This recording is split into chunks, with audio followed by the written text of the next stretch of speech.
Hey guys, welcome back to RRLN. Thank you guys for watching as always. Today is Thursday. It's around 4 o'clock. Really having a good day. Got $99 on DoorDash, 83 on Uber Eats. So I'm looking at about 170. Definitely going to hit over $200 today. I plan to be out here till around 7 o'clock. So I got about 3 more hours. But today I want to talk about if you guys are experiencing downtime. And I want to give 3 quick ways or 3 quick things you can do to mitigate that. Now, downtime to me is my definition of it is if you're using these platforms, is if you're sitting in a parking lot, if you're in a store waiting for an order. What are you doing with that time? Because you can find that you can waste a lot of time just sitting in the parking lot or just sitting in the store waiting for an order. Time will go by quickly. So step number 1 is go during peak times. Peak times is typically, they'll tell you on your phone, on the platforms that you use, if you're using DoorDash or Uber Eats or Instacart. The only disclaimer I'll put with that is, it seems to me that they put the peak times as best for them, and they just want to have people out there. It may not necessarily be a good time for you.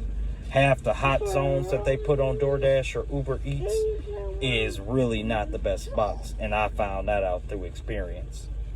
So I would say typically the best times for DoorDash and Uber Eats, the peak times would be no-brainer, would be breakfast times, lunch, and dinner.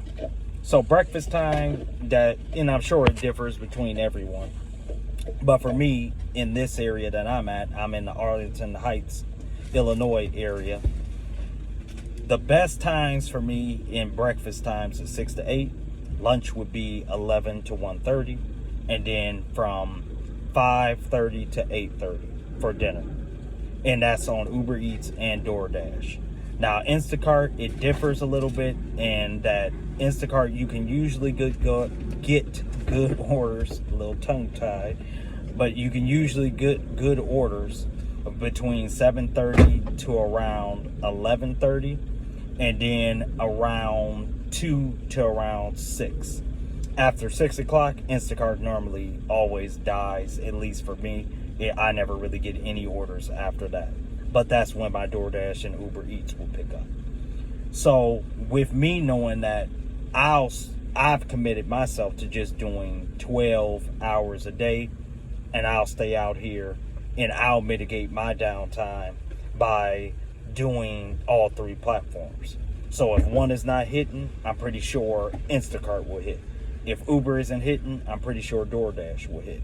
Now, if you're fortunate enough to be in the area that you service, you can say, hey, I'm only going to go during the peak times. I'm only going to do breakfast, I'm only going to do lunch, and I'm only going to do dinner. So you can go home if you live in the area, and you'll say, hey, I'm going to leave at 1:30 during the lunch rush when it ends, and then I'm going to come back out here at 5:30, so that you get those 4 hours to just either spend time with your family or do something productive at the house. Also, you can look at the days, which leads me to the second step that you can do, is peak days. Now, typically, we all know what the peak days are. I used to work retail, so I'm very familiar with what the peak days will be. I used to be a manager at Walmart, worked at Walmart for 10 years, was a manager for about 5 and 6, and I worked at Costco as a cart attendant. So you all know pretty much that Friday, Saturday, Sundays is going to be your best days, and also Mondays will be, because Mondays is usually for Instacart a great day, because it'll be the day where, oh, I forgot to get that. Oh, I'm just going to order that and then have it delivered to the house. I forgot to get it over the weekend. I need it for this meal I'm going to prepare. And then they'll get it then, and they'll order it through Instacart. It's not such a big day for Uber Eats and DoorDash, but it's an okay day. But you know, Friday, Saturday, Sunday is where you're going to make not only the most money, but it's also going to be your busy time. You're not going to get a lot of downtime on those days. You're constantly going to be doing something. So you can do peak days. and make sure that you're doing Friday, Saturday, Sundays, and just say, hey, I'm not going to even mess around with Monday through Thursday. I'm just going to do those 3 days because they are your most profitable. Usually on Friday, Saturday, Sundays, I'm making anywhere from $250 to $350 easy. And it's just because of how busy that day is. Those days are. So you can just do peak days. And third, if you're going to be like me, how I mitigate my downtime is utilizing, or as I would say would be, one of the ways I would say that I mitigate it is, which leads to the third step, would be expanding your mind. And what I mean by that is there's things you can do with being an independent contractor that you cannot do at a traditional job. When I used to work at Costco, even if the cart corrals were filled and you were done, it wasn't busy, if you was working on Tuesday, Wednesday, you would still, they was going to make sure you was going to do something. Okay, they was going to put a broom in your hand, give you a paper towel, wipe down some windows, give you a garbage bag, go clean out the parking lot. You are going to do something. They were not going to have you just sit around, even if, I say, why are you in the video? Even if you were done with your job, they were still going to make you do something. My son is just acting crazy. But they were always going to make you do something.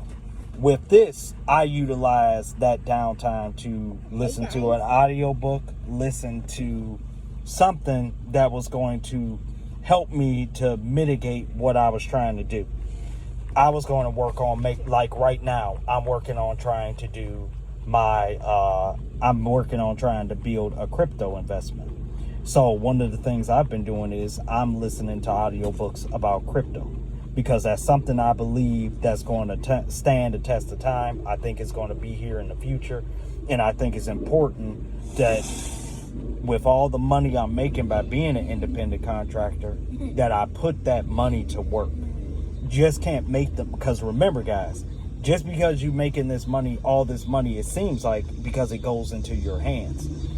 When you're working a traditional job, they kind of disseminate all that money into your 401k, your retirement account. They put it into your insurance account, and they take out for taxes. If you're an independent contractor, you're doing all that stuff on your own. So it makes you makes you become more disciplined about it, but it makes you start thinking that, hey, just because you have all that money is not yours. And the purpose that I started this series is because I want you guys to take some of the steps that I'm taking so that we can achieve financial freedom. And the only way you're going to achieve financial freedom is if you try to take the money that you're making and put it into some kind of investment. And I'm sorry guys for digressing, but those are the three things you can mitigate your downtime. And I'm going to get better with this as I continue doing these videos. I'm getting tongue-tied a lot, but I'm going to get better. I want to start putting on here the screenshots of what I'm making when I'm actually making it. I'm going to get more adept about how to navigate this platform. But as always, guys, thank you guys for watching. Be blessed. If you like what you're hearing, please hit the thumbs up, hit the thumbs down. Let me know what I can do to improve. And you guys have a blessed day. Take care.